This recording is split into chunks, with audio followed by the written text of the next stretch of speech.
दोस्तों, आज के वीडियो में मैं आपको दीपेंद्र जी के साथ में घटी एक सच्ची घटना सुनाने जा रहा हूँ। तो आप वीडियो को एंड तक ज़रूर देखिएगा। अगर आपको वीडियो पसंद आए तो वीडियो को लाइक करें, कमेंट करके बताएं कि अगली वीडियो आपको किस टॉपिक पे चाहिए।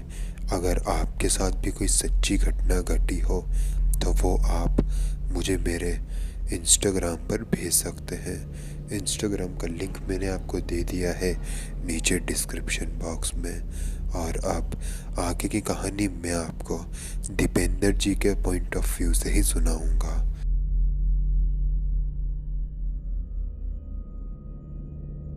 मेरा नाम दीपेंद्र है।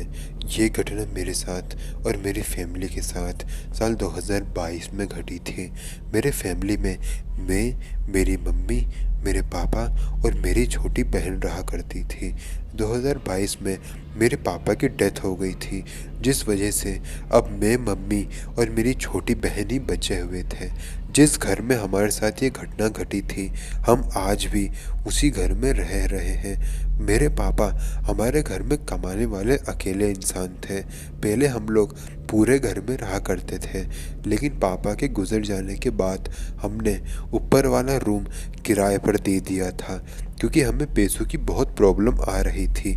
इसलिए हमने ऊपर वाला रूम किराए पर दे दिया था। बहुत मुश्किलों के बाद हमें एक किराएदार मिला। वो एक जोड़ा था जिसकी एक छोटी सी बच्ची भी थी। उसकी उम्र मेरी बहन की उम्र के बराबर की ही थी। मेरी बहन की उम्र उस वक्त 10 साल थी और मैं पढ़ाई कर रहा था। पढ़ाई के साथ साथ मैं जॉब भी किया करता था, जिससे थोड़े बहुत और पैसे घर में आ जाते थे। वो जो जोड़ा और उसकी बेटी हमारे यहाँ किराएदार के तौर पर आए थे, वो बेहद ही अजीब लोग थे। वो ना तो हमसे ज़्यादा बात किया करते थे और वो केवल अपने साथ एक फ्रिज और कपड़े ही लेकर आए थे, और एक पंखा भी था उनके साथ। उनकी बच्ची बोल नहीं सकती थी, वो बचपन से ही गूंगी थी। हमें पैसों की दिक्कत थी, इसलिए हमने उनसे ज़्यादा सवाल नहीं किए कि आखिर वो कौन हैं, कहाँ से आए हैं, वगैरह वगैरह। हमने उनको सीधा किराए पर रूम दे दिया और वो ऊपर जाके रहने लगे। वो टाइम टू टाइम हमको हमारा किराया दे दिया करते थे। करीबन 5 महीने बाद एक रात की बात है, मेरे एग्ज़ाम अगले ही दिन था और मैं अपने रूम में बैठकर पढ़ाई कर रहा था और पढ़ाई पर एकदम कंसंट्रेट कर रहा था। उस रात मैं अपने रूम का दरवाज़ा लगाना भूल गया था।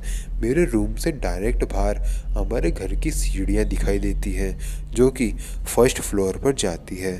तो रात के करीबन 1:30 बज रहे थे। मैंने देखा कि उस किराएदार की बच्ची, जो कि मेरे बहन की उम्र की थी, वो उस सीढ़ियों पर बार बार ऊपर नीचे कर रही है। वो ऐसा क्यों कर रही थी मुझे बिल्कुल भी समझ में नहीं आ रहा था। वो बहुत ही स्ट्रेंज फीलिंग थी मेरे लिए। मेरे मन में कहीं कहीं से डर भी आ रहा था कि रात के 1:30 बजे आखिर ये बच्ची कर क्या रही है। मैं ये सब सोच ही रहा था, तभी वो बच्ची ने अचानक से हंसना शुरू कर दिया।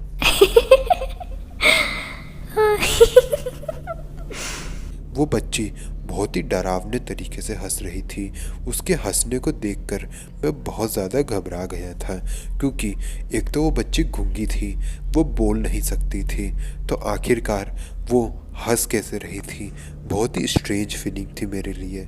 फिर मैंने सोचा कि मैं उस बच्चे के पास जाके उसको समझा दूं कि वो ये जो कर रही है उससे मैं डिस्टर्ब हो रहा हूँ, वो ये सब ना करें। लेकिन जैसे ही उठ के मैं अपने कमरे के बाहर गया तो मैंने देखा कि अब वो बच्ची सीढ़ियों पर थी ही नहीं, वो वहाँ से गायब हो चुकी थी। मुझे कमरे से बाहर आने में केवल 2 से 3 सेकंड का वक्त लगा होगा। इतने में ही वो बच्ची न जाने कहाँ गायब हो गई थी। रात के 1:30 बज रहे थे। मैंने किसी को भी उठाना उचित नहीं समझा और अपने कमरे में आके फिर से पढ़ाई करने लगा। पढ़ाई करने के बाद मैं सो गया। अगले दिन मैं उठ के एग्ज़ाम देने गया। एग्ज़ाम देकर जब मैं वापस आया तो मैंने मम्मी को पूछा कि क्या हुआ है। मम्मी बहुत ही परेशान लग रही थी, क्योंकि मम्मी को मैंने जाने से पहले पिछली रात की घटना बताई थी। उन्होंने मुझे कहा था कि वो उन किराएदारों से बात करेंगी। उसके बाद मैं स्कूल चला गया था। वापस आने के बाद जब मैंने मम्मी को पूछा कि आखिर क्या हुआ है, तो उन्होंने मुझे बताया कि मैं जब स्कूल चला गया था उसके बाद वो उन किराएदारों से बात करने के लिए ऊपर गई थी। उन्होंने 2-3 बार उनके दरवाजे पर नॉक किया, किसी ने नहीं खोला। फिर उन्होंने आवाज़ दी तो उसके आदमी ने दरवाज़ा खोला। जैसे ही उस आदमी ने दरवाज़ा खोला तो मम्मी ने कमरे के अंदर कुछ ऐसा देखा जो कि बहुत हैरान कर देने वाला था। मम्मी ने देखा कि उनकी वो बच्ची एक आटे के घेरे के अंदर बैठी हुई है और उसके आसपास दिए रखे हुए हैं। ये दृश्य केवल मम्मी ने 1 सेकंड के लिए देखा था। फिर उस आदमी ने वो दरवाज़ा बंद कर दिया। मम्मी ने फिर बहुत देर तक आवाज़ लगाई, लेकिन उस आदमी ने वो दरवाज़ा नहीं खोला। करीबन 10-15 मिनट बाद उस आदमी ने दरवाज़ा खोला और मम्मी ने फिर अंदर देखा तो उन्होंने देखा कि वो बच्ची, वो आटे से बना हुआ घेरा और वो दिए सब कुछ गायब हो चुके हैं। मम्मी समझ चुकी थी कि इस आदमी ने उन सब चीज़ों को छुपा दिया है। मम्मी ने उस आदमी को पूछा कि आपकी बच्ची बोल सकती है? उस आदमी ने सीधे सीधे मना कर दिया और कह दिया, ये कैसा मजाक है? मेरी मम्मी ने पिछले रात की घटना जो मेरे साथ घटी वो उस किराएदार को बताई, लेकिन किराएदार इस बात को मानने से सीधा इनकार कर रहा था। फिर मम्मी ने ज़्यादा उससे बात नहीं करी और मम्मी नीचे आ गई। उसके बाद 2-3 दिन तक सब नॉर्मल रहा। मैं अगले एग्ज़ाम की प्रैक्टिस कर रहा था। नॉर्मल से ही रात थी। मैं अपने रूम में बैठकर पढ़ाई कर रहा था। मैं छुप छुप कर कभी कभी सिगरेट भी पी लिया करता था। मैं अपने अगले एग्ज़ाम की तैयारी कर ही रहा था, तभी मुझे सिगरेट की तलब उठी।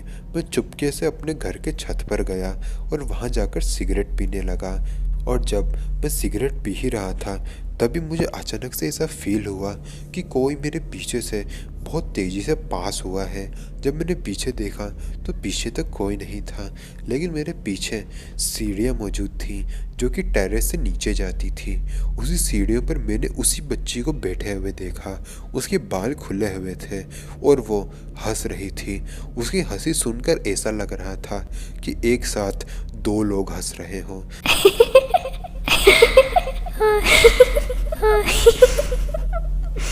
उसकी डरावनी हंसी मुझसे बर्दाश्त नहीं हो रही थी। मैंने जल्दी से छत का दरवाज़ा बंद किया और मम्मी को फ़ोन किया।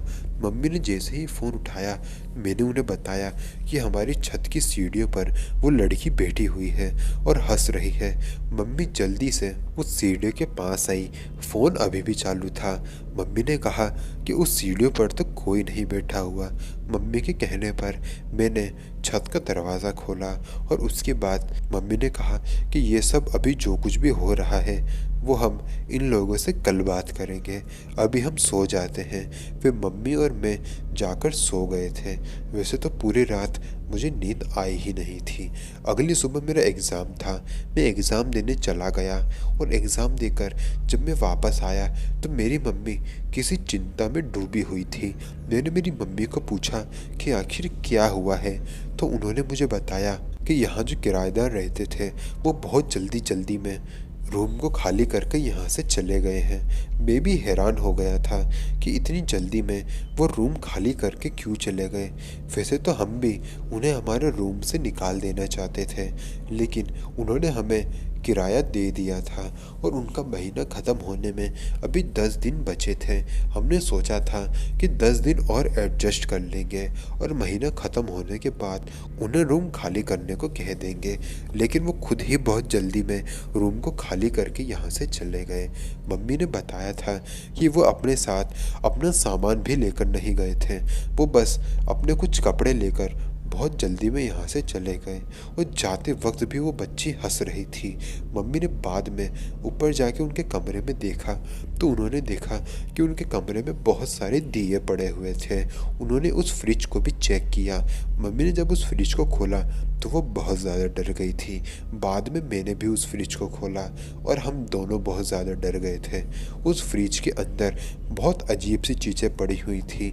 कुछ मरे हुए जानवर उसमें पड़े हुए थे, एक बूढ़ी औरत के बाल उसमें पड़े हुए थे, नींबू पड़े हुए थे, जिनके ऊपर सिंदूर लगाया गया था। बहुत हैरान कर देने वाली चीज़ें थी ये देखने के बाद हमने पुलिस को और अपने आसपास के लोगों को बुलाया।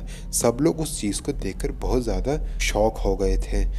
वो लोग कौन थे, कहाँ से आए थे, हम कुछ नहीं जानते थे। यहाँ तक कि उन्होंने अपना नाम भी हमें नहीं बताया था। उनका कोई फ़ोन नंबर या आधार कार्ड कुछ हमारे पास नहीं था। और यही हमारी सबसे बड़ी गलती थी, क्योंकि हमें बिना जाने किसी को भी हमारे घर पर नहीं रखना चाहिए था। खैर, ये सब हो जाने के बाद हमने घर में एक शुद्धिकरण भी करवाया था। उसके बाद अभी तक तो सब कुछ ठीक है, लेकिन इस घटना को मैं और मेरी मम्मी कभी नहीं भूल पाएंगे। तो दोस्तों, अगर आपको ये वीडियो पसंद आई तो वीडियो को लाइक ज़रूर करें, कमेंट करके बताएं कि अगली वीडियो आपको किस टॉपिक पे चाहिए। तो मिलते हैं अगले वीडियो में। तब तक के लिए जय हिंद, जय भारत।